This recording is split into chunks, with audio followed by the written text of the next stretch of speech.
Para ustedes, voy a estar pasándole al delegado, a la delegada, la guía tanto del GINA 2024 como el GEMA 5.3. Vamos a pasarles a él para que compartan con ustedes. Van a ver que habla prácticamente de eso. La definición habla de que el asma es una inflamación crónica de las vías aéreas, caracterizándose por ser reversible. Esto quiere decir que el tratamiento que nosotros vamos a utilizar les va a estar dando una mejoría a nuestro paciente.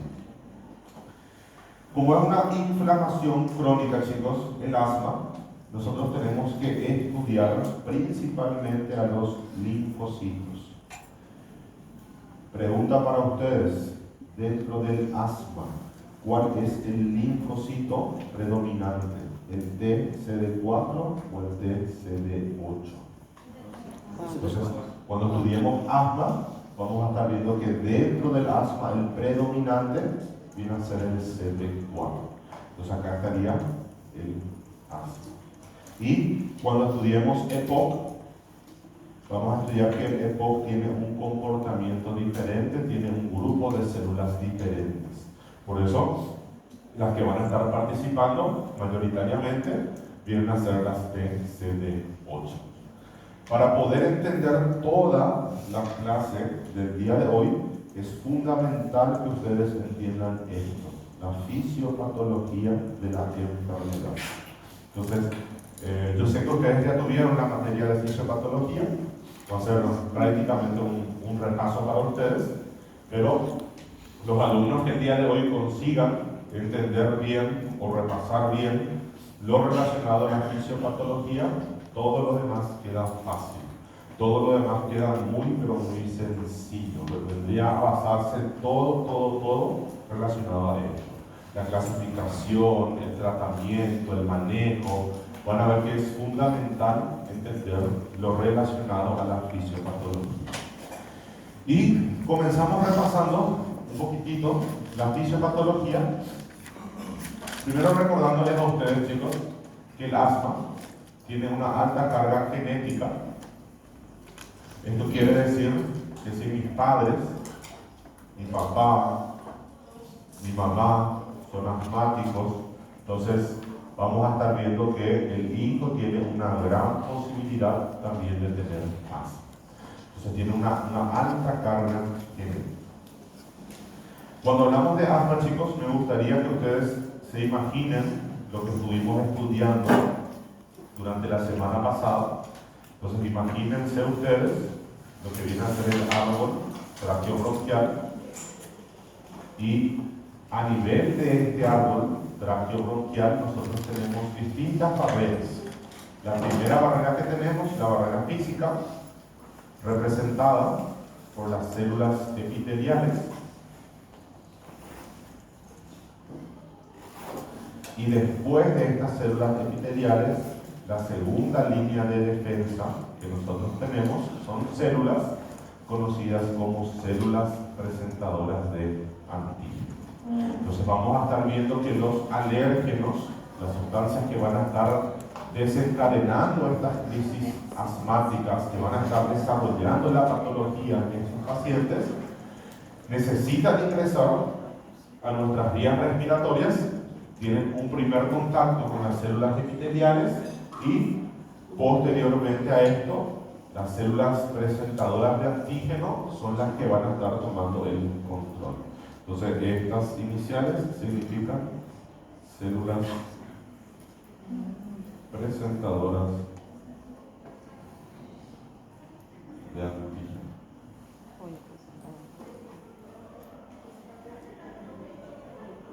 Acuérdense, chicos, que cuando hablamos de asma, el asma es un tipo de reacción de hipersensibilidad. Seguramente recordarán ustedes inmunología, tercer, cuarto semestre. Cuando hablamos de asma, el asma está dentro de qué clasificación de hipersensibilidad. Tipo 1, tipo 2, tipo 3 o tipo 4. El asma, ustedes se acuerdan que es una reacción de hipersensibilidad tipo 1. El asma estaría dentro del grupo de las alergias, donde vamos a tener algunas células que son muy pero muy importantes, algunos participantes dentro de esta reacción alérgica, dentro de lo que viene a ser el asma, y también vamos a tener algunas inmunoglobulinas. Entonces vamos a comenzar a repasar esta fisiopatología y vamos a estar abarcando también lo relacionado a la hipersensibilidad tipo 1 para que ustedes entiendan el comportamiento del paciente.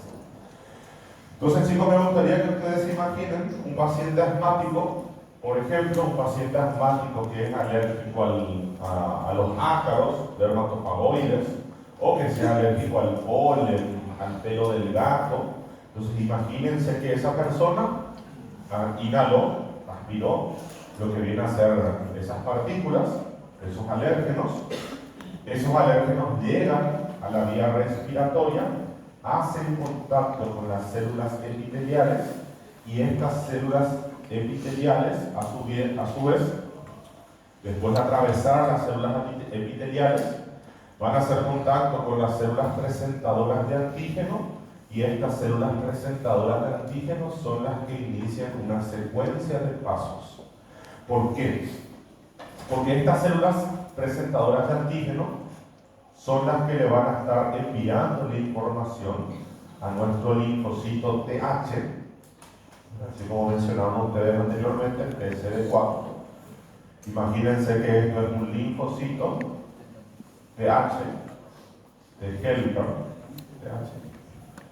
Entonces, este linfocito T helper recibe información de la célula presentadora de antígeno. Esta célula presentadora de antígeno degrada ese supuesto agente patógeno, que es un alérgeno, le envía la información al linfocito T helper, y este, en respuesta a eso, comienza a producir interleucinas. ¿Cuáles son las interleucinas producidas por el linfocito T helper en el asma? Interleucina 3, interleucina 4, interleucina 5 y interleucina 13.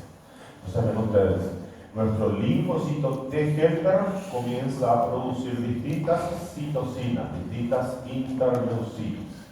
Estas interleucinas son la número 3, 4, 5 y 13.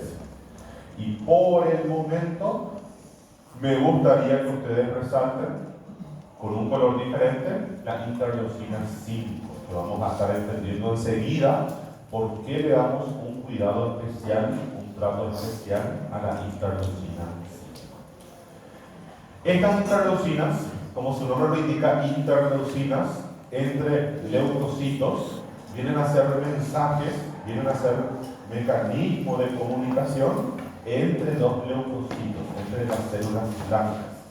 Esto quiere decir, chicos, que mi linfocito T se está tratando de comunicar con otro linfocito. En este caso, se está comunicando con el linfocito B. Y el linfocito B, al recibir esta información del linfocito T, al recibir la información por las interleucinas 3, 4, 5, 13, lo que hace es transformarse en un plasmocito o célula plasmática, o sea, un plasmocito, y este plasmocito, en respuesta, comienza a producir las distintas inmunoglobulinas. ¿Cuál es el tipo de inmunoglobulina predominante en el asma? Entonces acá vamos a ver que la predominante es la IgE. ¿Qué pasa con el cuerpo del paciente? El sistema inmunológico del paciente tiene una alteración, está confundido. El sistema inmunológico del paciente reconoce los alérgenos ambientales comunes, el polvo, ácaros, polen, sustancias que no deberían desencadenar una respuesta, reconocen estas sustancias como si fueran parásitos. Y el cuerpo del paciente dice, che, no, un parásito, necesitamos eliminar este parásito. pero no es un parásito, chicos. Son alérgenos ambientales con los cuales tenemos contacto prácticamente todos los días o de forma frecuente. Entonces, esto es lo que pasa en el asma. Y esta inmunoglobulina E, chicos, se va y se une a la superficie de qué célula, de qué leucocito. Muy bien, son varias células, pero vamos a comenzar mencionando a los mastocitos. Entonces, imagínense, chicos, que esto es un mastocito. Imagínense que en la superficie del mastocito yo tenga esta IgE que fue producida, que fue fabricada. Perfecto. En el primer contacto, chicos, no hay mucho problema. La primera vez que tuvimos contacto con el alérgeno, no pasa nada, chicos, no pasa nada. Nuestro cuerpo recién comienza a producir las inmunoglobulinas. ¿Cuál es el problema, chicos? El problema son las repeticiones, son los recontactos. Es cuando el paciente vuelve a tener contacto con estos alérgenos. Y como son sustancias ambientales comunes, constantemente el paciente tiene contacto con esos alérgenos, con el polvo, con el ácaro, con el perro de los animales. Entonces ven ustedes que en las repeticiones, en las exposiciones repetidas, nosotros vamos a tener una gran cantidad de IgE. Cada vez que tenemos contacto con estos alérgenos, comenzamos a producir una mayor cantidad de inmunoglobulina E. Y esta IgE se va y se deposita en la superficie de los mastocitos. Muy bien. Eosinófilos, basófilos también tienen un papel muy, muy importante. Es más, chicos, vamos a anotarles acá abajo, ¿sí? Mastocitos, comenzamos hablando de los mastocitos, pero también me gustaría que anoten ya los eosinófilos y los basófilos. En los contactos siguientes, chicos, en las repeticiones, a medida que el alérgeno ingresa por las vías respiratorias del paciente, además de desencadenar toda esta secuencia de pasos, nosotros ya tenemos a los mastocitos capaces de reconocer a esos alérgenos. Y estos mastocitos, cuando hacen contacto con el alérgeno ambiental, lo que hace es degranularse, lo que hace es secretar, enviar hacia el exterior el contenido que tenemos en sus gránulos. ¿Qué tenemos dentro de los mastocitos, chicos? Entonces, muy bien, chicos, acá me gustaría que ustedes recuerden lo que viene a ser tanto la histamina, y también me gustaría que ustedes recuerden los leucotrienos. Entonces, estos mastocitos, en respuesta a estos parásitos, el cuerpo piensa que hay un parásito dentro del organismo y dice, bueno, para poder eliminar el parásito, yo necesito liberar histamina, yo necesito liberar leucotrienos. ¿Qué hace la histamina, chicos? ¿Cuál es la función de la histamina? La histamina, ¿qué produce a nivel de los vasos sanguíneos? Vasodilatación y aumento de la permeabilidad capilar. Esto quiere decir que mi vaso sanguíneo que tenía un tamaño normal, este vaso sanguíneo va a tener una vasodilatación. Y esta vasodilatación, acompañada del aumento de la permeabilidad capilar, va a permitir que el líquido sea extravasado. Esto explica por qué algunos pacientes con asma tienen secreción de moco. Entonces, este moco es producido principalmente por esta respuesta a la histamina, esta vasodilatación, este aumento de la permeabilidad vascular. Tenemos una congestión, tenemos un aumento del componente líquido. Pero lo más importante, chicos, para nosotros no es la histamina, sino que lo más importante para nosotros acá serían los leucotrienos. ¿Por qué? ¿Qué hacen los leucotrienos? Los leucotrienos, chicos, producen la broncoconstricción. Entonces, chicos, acá, leucotrienos. Estos son los que producen la broncoconstricción. En la clase pasada, chicos, estuvimos estudiando lo que viene a ser la histología del árbol tráqueo-bronquial, y estuvimos estudiando nosotros que a nivel del bronquiolo terminal se producía ¿cómo se llamaba? No era histamina. Se me fue el nombre, chicos. Una prostaglandina, gracias, una prostaglandina. ¿Cuál era la prostaglandina que se producía a nivel de los bronquiolos terminales, chicos? La prostaglandina E2. Chicos, ¿qué hace la prostaglandina E2? La prostaglandina E2 lo que hace es bloquear al leucotrieno, no permite que el leucotrieno funcione. O sea, la prostaglandina E2 es muy, pero muy importante a nivel del bronquiolo terminal, porque va a mantener mi bronquiolo terminal dilatado, es el que le va a ayudar a aumentar su luz, aumentar el tamaño. Entonces, prostaglandina E2 es muy, pero muy importante dentro del funcionamiento normal de nuestro cuerpo. El mastocito lo que hace es liberar una gran cantidad de histamina y una gran cantidad de leucotrienos. Y este leucotrieno va a ser el encargado de la broncoconstricción. Y no solamente esto, chicos, sino que los leucotrienos también van a estar estimulando a unos receptores, que son los receptores M3. Estos receptores M3 forman parte de nuestro sistema nervioso parasimpático.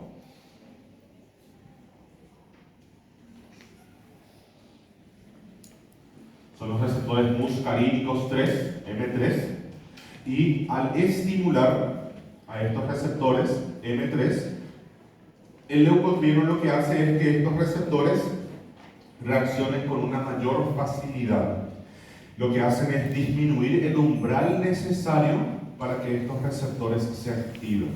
Entonces, cualquier estímulo llega hasta estos receptores M3 y los receptores M3 son activados. Y estos receptores M3, muscarínicos 3, que forman parte del sistema nervioso parasimpático, producen broncoconstricción. ¿Qué es lo que está tratando de hacer nuestro cuerpo? Nuestro cuerpo dice: a ver, tengo parásitos en las vías respiratorias.